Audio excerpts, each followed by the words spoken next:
बिस्मिल्लाहिर्रहमानिर्रहीम। अस्सलाम वालेकुम नाज़रीन, आप यूट्यूब चैनल देख रहे हैं। मैं इमरान खान हूँ। सबसे पहले साबिक़ वज़ीर-ए-आज़म इमरान खान साहब का स्टेटमेंट है वो मैं आपके सामने रखता हूँ, क्योंकि रोला पाकिस्तान में ऐसे बना दिया गया कि जैसे ही इमरान खान साहब रोज़ाना फ़ोन करते हैं डोनाल्ड ट्रंप को और उन्हें कहते हैं कि जल्दी से हुकूमत में आ जाओ, और इमरान खान साहब ही डोनाल्ड ट्रंप को शायद हुकूमत में लेकर आए और उसके ज़रिए से वो बाहर आने का चक्कर चला रहे हैं। ऐसा है नहीं। पाकिस्तान तहरीक इंसाफ ने अपनी लड़ाई खुद लड़ी है, बड़े शानदार तरीके से लड़ी है, जबकि पब्लिक ने उनका बहुत सपोर्ट किया है। इससे पहले नवाज शरीफ साहब ने जब एस्टेब्लिशमेंट से लड़ाई लड़ी तो पब्लिक की सपोर्ट उनके साथ नहीं थी, क्योंकि लोगों को ये लगता था कि मियाँ साहब की जो लड़ाई है वो उनके अपने ज़ाती इक़्तिदार के लिए है, और बाद में ये साबित भी हुआ। लेकिन इमरान खान के साथ लोगों ने लाजवाल किस्म की एक तारीख रकम की है, मज़ामत की। अभी इमरान खान साहब का जो स्टेटमेंट है वो बड़ा क्लियर है। उनकी बहन ने वो स्टेटमेंट बाहर निकल कर दिया जेल में जब मुलाकात की। उन्होंने कहा कि एस्टेब्लिशमेंट या किसी मुल्क के कहने पर डील नहीं करूँगा। अडियाला जेल के बाहर अलीमा खान साहिबा ने बताया कि इमरान खान ने कहा कि अदलिया का मजाक बना दिया गया है, मैं हर केस लड़ूंगा, जब केसेस लड़ रहा हूं तो मुझे डील करने की ज़रूरत क्या है। 2.5 साल से मैं केसेस लड़ रहा हूं, मेरे केसेस जो है वो मंतकी अंजाम तक पहुंच गए हैं, तो अब मैं एस्टेब्लिशमेंट के कहने पर या किसी और मुल्क के कहने पर डील क्यों करूँ, मैं डील नहीं करूँगा। अलीमा खान के मुताबिक इमरान खान का कहना है कि 9 मई उन्होंने किया जिन्होंने CCTV फुटेजेस चुराई हैं। 9 मई की साजिश पहले से तैयार की गई थी। जिन लोगों ने 9 मई के बाद पार्टी को छोड़ा उनके केसेस माफ कर दिए गए। ये 2 चीज़ें बहुत इंपॉर्टेंट हैं जिन पे इमरान खान साहब बात करते हैं बार बार। नंबर 1, वो कहते हैं CCTV फुटेज किधर गई, लाए ना सारी फुटेज दिखाएं 9 मई की, कि कौन क्या कर रहा था, किस तरह से हो रहा था, कौन लीड कर रहा था, कौन लोग रिस्पॉन्सिबल हैं और कौन लोग जिम्मेदार नहीं हैं। ये वो फुटेज इमरान खान साहब बार बार मांगते हैं, लेकिन वो मिलती नहीं है। अब आप ये देख लीजिएगा, मैं आपको पहले दिन से कह रहा हूं कि 26 नवंबर की CCTV फुटेज इस्लामाबाद की बहुत इंपॉर्टेंट है, लेकिन एक वक्त आएगा कि पता चलेगा कि वो फुटेज नहीं है और इसको अनाउंस कर दिया जाएगा, एक वक्त आएगा। अच्छा, इमरान खान साहब ने कहा जिन लोगों ने, दूसरा जो इंपॉर्टेंट नुकता है वो बहुत बड़ा, बहुत डिस्कस हुआ पाकिस्तान में, जिन लोगों ने पार्टी छोड़ दी वो कैसे हो सकता है कि वो बेगुनाह हो गए। यानी एक आदमी ने एक जुर्म किया है, भाई उसको जुर्म की सजा तो होनी है ना। अब जुर्म होने के बाद वो ये कहता है जी कि मैं आइंदा नहीं करूंगा, ठीक है, जो जुर्म आपने किया उसकी आप सजा काटे। जब जुर्म कर दिया वो ये कहेगा, ऐसा मुमकिन नहीं है ना। आप कुछ सहाफी है वो टीवी पे बैठ के कह रहे हैं जनाब वो तो आर्मी चीफ की सवाबदीद है कि वो माफ कर दें। क्यों भाई, ऐसा तो नहीं हो सकता कि वो आर्मी चीफ का और जाती मामला तो नहीं था उस आदमी का, कि आर्मी चीफ का उसने कर्जा देना था तो आर्मी चीफ ने कहा जी मैंने माफ कर दिया, तो ऐसे तो नहीं हो सकता। ये तो जो बयानिया बनाया गया, बयानिया तो ये कहता है कि अंदलीब अब्बास ने और मुराद रास ने और फरूख हबीब ने और बाकी बहुत सारे लोगों ने, इन्होंने रियासती इदारों के ऊपर हमला किया है, पाकिस्तान की दिफाई तनसीबात को नुकसान पहुंचाया है, यही बयानिया बनाया जाता है ना। तो भाई जब इन्होंने ये किया है तो आर्मी चीफ को और इनका जाती मामला तो नहीं है कि आर्मी चीफ माफ कर देंगे। भाई कानून के मुताबिक कार्रवाई तो होगी, केस तो चलेगा, फैसला तो आएगा, लेकिन उनमें से कुछ भी नहीं हुआ। ये लोग ऐਵੇਂ इधर उधर की बातें करते हैं। मामला यह था कि एक पॉलिटिकल पार्टी को दबाना था, उस पॉलिटिकल पार्टी को सियासी तौर पर नुकसान पहुंचाना था, और उसके लिए 9 मई को बतौर वेपन इस्तेमाल कर दिया गया। 9 मई के जो असल मुल्जिमान हैं वो किधर हैं, उनको सजाएं होनी चाहिए, क्यों नहीं होनी चाहिए। जो गलत हुआ वो गलत हुआ, लेकिन जो गलत नहीं हुआ उसको तो आप गलत नहीं कह सकते। मिसाल के तौर पे 9 मई के ऊपर अगर एक जुडिशियल इंक्वायरी होती है तो पता चल जाए जिम्मेदारान कौन है, उनको सजा मिल जाए या अदालतों से सजाएं मिल जाए। अब जो बंदा कहेगा मैं पीटीआई के साथ हूं वो 9 मई की सजा काटेगा, और जो बंदा कहेगा मैं पीटीआई के साथ नहीं हूं वो 9 मई की सजा नहीं काटेगा। तो इसका मतलब है ये तो सियासी मामला है सारा। अगर ये सियासी ना होता, कानून का और इंसाफ का मामला होता, तो फिर तो सबको सजा मिलती। तो पीटीआई के साथ वाबस्तगी होना या ना होना 9 मई में सजा देने या ना देने का तयन करता है। यह नाइंसाफी है जिसके ऊपर इमरान खान साहब बार बार जिक्र करते हैं। फिर इमरान खान साहब ने कहा कि 26 नवंबर को लातादाद लोग मिसिंग हैं, लाल मस्जिद की तरह लाशें दफनाई गई हैं। आप मुल्क की सरहदों की फिक्र करें। 2 मुतालबात हैं, 9 मई और 26 नवंबर पर जुडिशियल कमीशन बनाए जाएं और बेगुनाह कैदियों को रिहा किया जाए। ये 2 मुतालबात हैं। इमरान खान की हमशीरा ने मजीद कहा कि इमरान खान ने कहा कि वो बनी गाला हाउस में अरेस्ट पर नहीं जाएंगे। तोशाखाना 2 केस भी तोशाखाना के पहले केस जैसा ही है। अलकादर यूनिवर्सिटी केस में 6 तारीख को इमरान खान को सजा सुनानी है, यानी उन्हें पहले से पता है कि अदालत ने 6 तारीख को सजा ही सुनानी है। फैसला जो महफूज किया हुआ उसमें इमरान खान साहब बाइज्जत बरी होने नहीं जा रहे। 6 तारीख को अलकादर यूनिवर्सिटी वाले केस में इमरान खान साहब को सजा सुनाई जाएगी, इतना कंफर्म है उनकी फैमिली भी। अलकादर केस और तोशाखाना 2 आला अदालतों में ख़त्म हो जाएंगे। और इमरान खान साहब ने कहा जी मैंने तो अपने सारे केसेस लड़ लिए, मेरे मैक्सिमम केसेस खत्म हो गए, 95% केसेस जीतने के बाद मैं डील क्यों करूं। इस मुल्क में डील को एक गाली समझा जाता है और जिसने डील किया उसने बाद में भुगता भी है। तो इमरान खान ने साफ कह दिया जी मैं डील नहीं करना, चाहे मुझे कोई भी कहेगा, मैं किसी किस्म की डील के लिए तैयार नहीं हूं।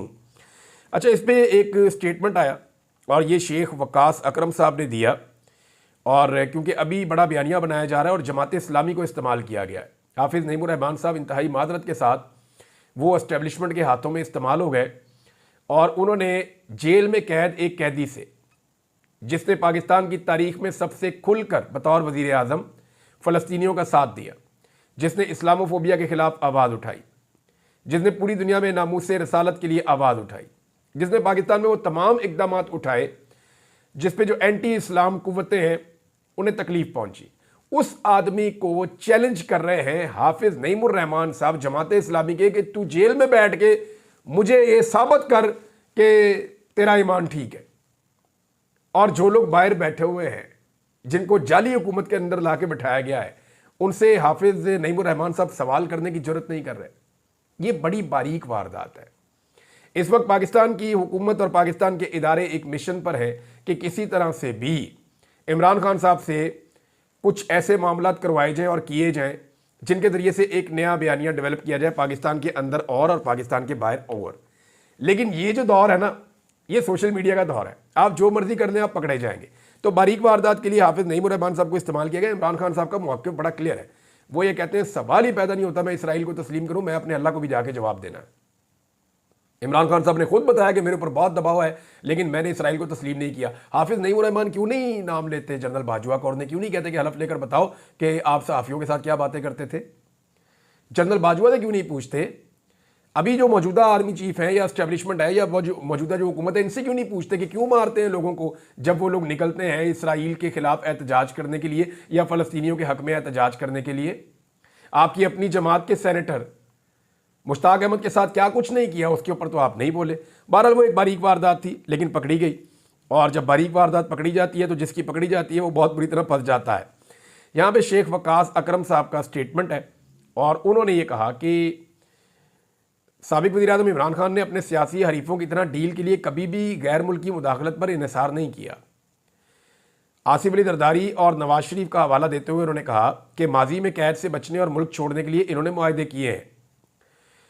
और उन्होंने कहा वज़ीर दिफा ख्वाजा आसिफ और chairman Peoples Party Bilawal Zardari की जानिब से लगाए गए इल्ज़ामात के जवाब में दोनों रहनुमा तवज्जो हासिल करना चाहते हैं और मीडिया कवरेज के लिए इमरान खान के खिलाफ बयानात दे रहे हैं।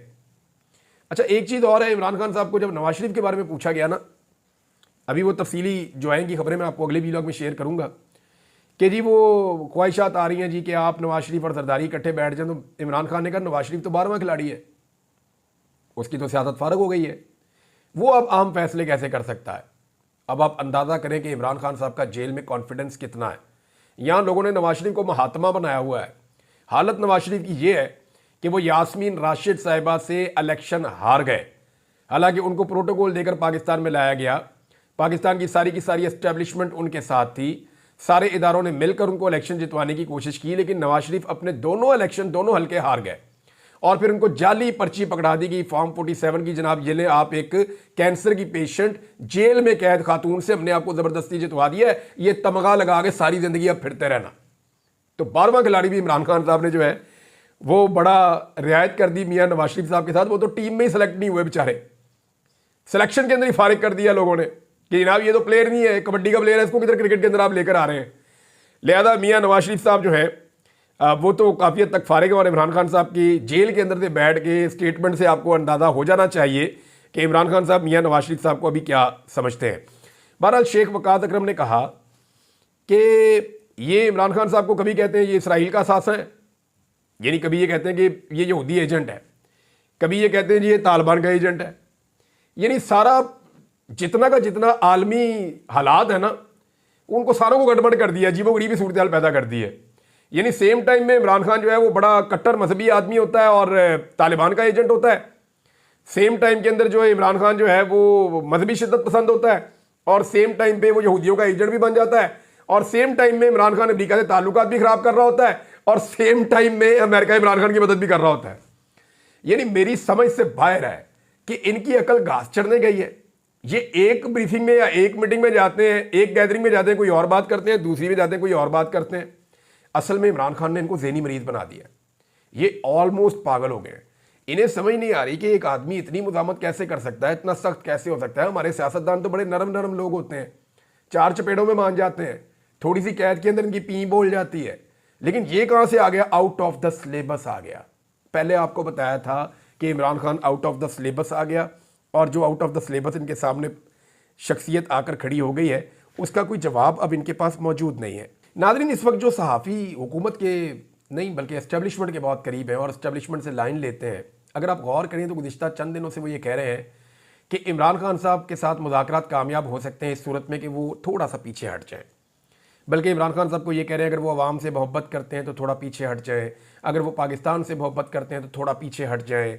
इमरान खान साहब मुल्क की खातिर थोड़ा पीछे, उनको ये समझ आ गई है कि अपनी आज़ादी के लिए तो ये आदमी पीछे हटने वाला नहीं है। तो अब इसके ऊपर दबाव डालोगे अवाम की खातिर हट जाए, तो अवाम की खातिर तो वो डट कर खड़ा है। अब मामला ये है कि सब ये चाहते हैं कि इमरान खान साहब कुछ एक स्पेसिफिक टाइम पीरियड के लिए, कभी वो टाइम पीरियड 6 महीने तक भी आ जाता है, कभी 2 साल तक चला जाता है, कभी 1 साल तक चला जाता है, वो वेरी करता रहता है।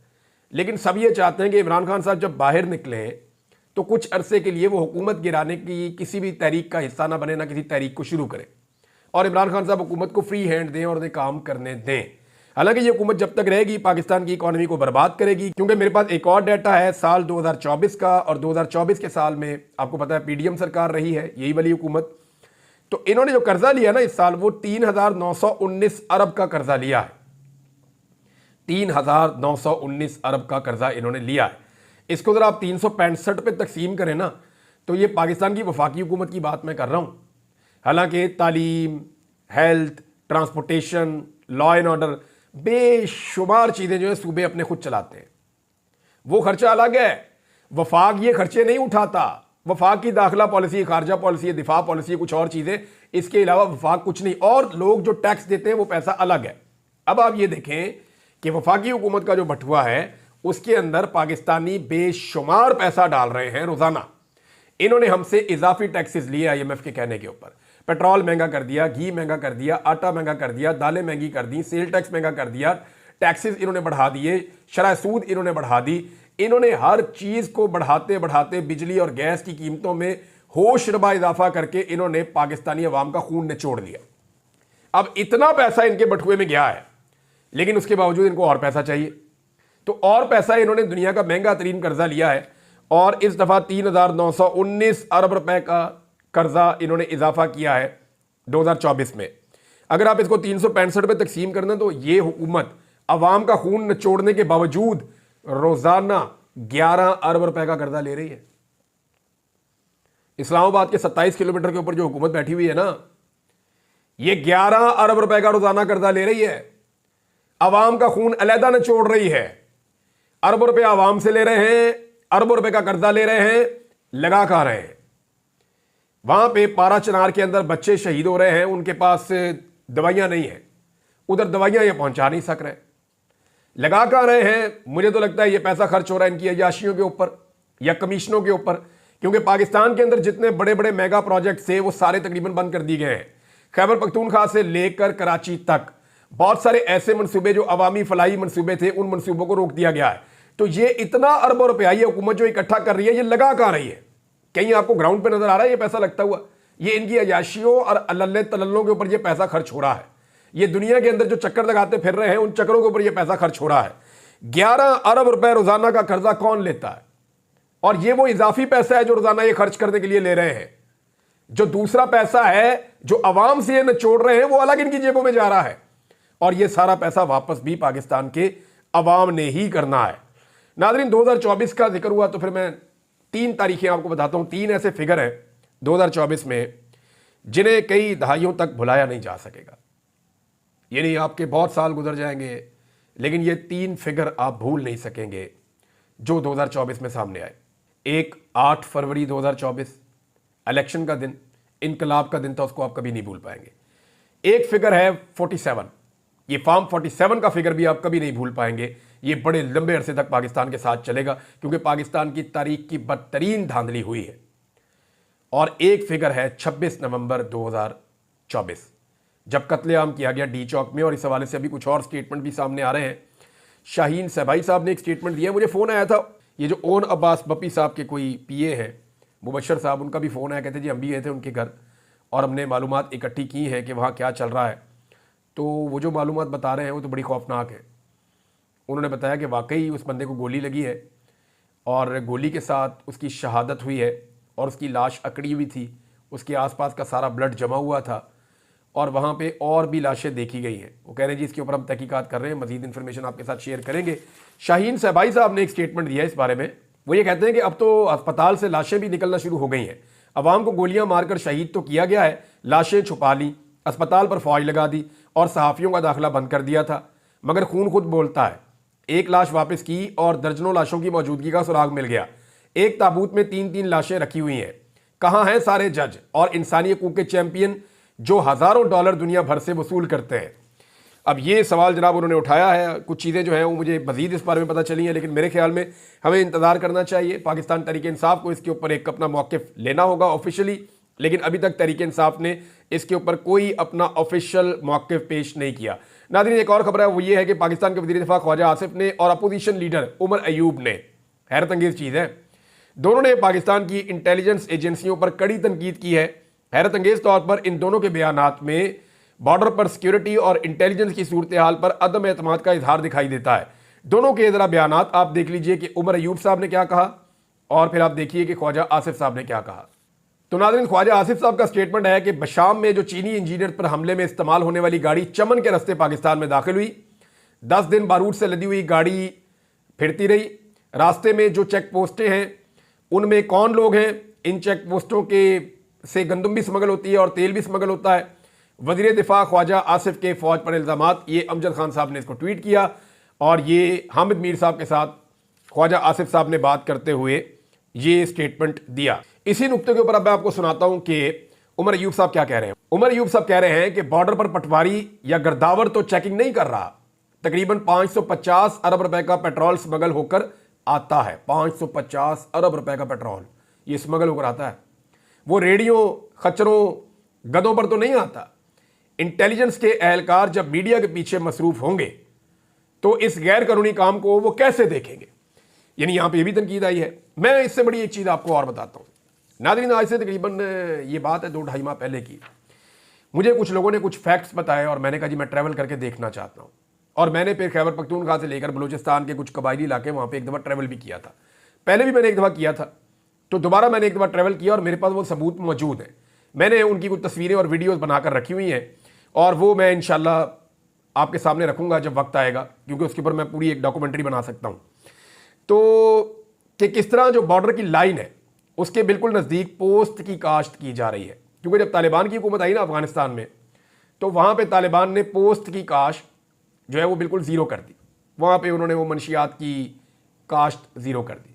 तो फिर पाकिस्तान के जो बिल्कुल बेल्ट है बॉर्डर के साथ साथ, जहाँ पे सिक्योरिटी एजेंसियों का और सिक्योरिटी इदारों का पूरा कंट्रोल है, वहाँ पे अब पता नहीं कोई लोकल सेटलमेंट है ये क्या है, वहाँ जगह जगह पे ये खेत लगे हुए हैं और इनके अंदर काश्त हो रही है रोज़ाना अफगानिस्तान से, क्योंकि एक्सपर्ट लोग अफगानिस्तान में रहते हैं जो इसको कट लगाते हैं पोस्ट को, और इसके अंदर से इसका जो वो इतना सा वो होता है डोडा, उसको वो कट लगाते हैं, उसके अंदर से फिर वो रात भर निकलता है मवाद, सुबह उसको इकट्ठा करते हैं और जिस तरह वो सारी मंशियात बनती है वो एक अलग पूरा प्रोसीजर है। तो वो जो अफगानिस्तान में एक्सपर्ट्स हैं जो ये काम करते हैं, लेबर वहाँ पे है, तो वो लेबर रोज़ाना हज़ारों की तादाद में पाकिस्तान दाखिल होती है पूरे बलूचिस्तान और अफगानिस्तान के बॉर्डर से, और इवन आपके खैबर पख्तूनख्वा में भी। वो वहाँ से यहाँ दाखिल होते हैं, यहाँ पर आकर सारा दिन काम करते हैं, 2 दिन रहते हैं, 3 दिन रहते हैं, फिर वो वापस जाते हैं, फिर वो वापस आते हैं। रोज़ाना की बुनियाद पर हज़ारों आदमियों की आमदरफ्त होती है मंशियात की काश्त के लिए और मंशियात की फसल को काटने के लिए, उसमें से मंशियात निकालने के लिए, और फिर उसकी ट्रांसपोर्टेशन भी होती है। अच्छा, जब मैंने ये सवाल किया 1-2 लोगों से कि ट्रांसपोर्टेशन कैसे होती है, उन्होंने कहा जी जो हमें लगाने की इजाज़त दे रहे हैं वही ट्रांसपोर्टेशन भी करवा रहे हैं। उन्होंने कहा यहाँ पे रोज़ाना ये सिक्योरिटी फोर्सेज हमारे चारों तरफ है, हमें तो कोई मना नहीं करता ये काम करने से। तो ये सवाल जहाँ पे और बहुत सारे उठे, वहाँ पे ये भी एक सवाल है मेरे ख्याल में, इसके ऊपर तवज्जो देनी चाहिए। और अगर ये लोकल सतह के ऊपर कुछ लोग कर रहे हैं या जो लोकल वहाँ की सिक्योरिटी फोर्सेज हैं वो इस काले धंधे के अंदर इन्वॉल्व हैं और मंशियात की स्मगलिंग में पाकिस्तान को बदनाम कर रहे हैं, उनकी कास्ट में पाकिस्तान को बदनाम कर रहे हैं, तो इसके ऊपर नोटिस लेके इस मामले को रोकना चाहिए। और चीज़ें शेयर करता हूँ बाद में, अब तक के लिए इतने, अपना ख्याल रखिएगा, अपने इस चैनल का भी। अल्लाह हाफ़िज़।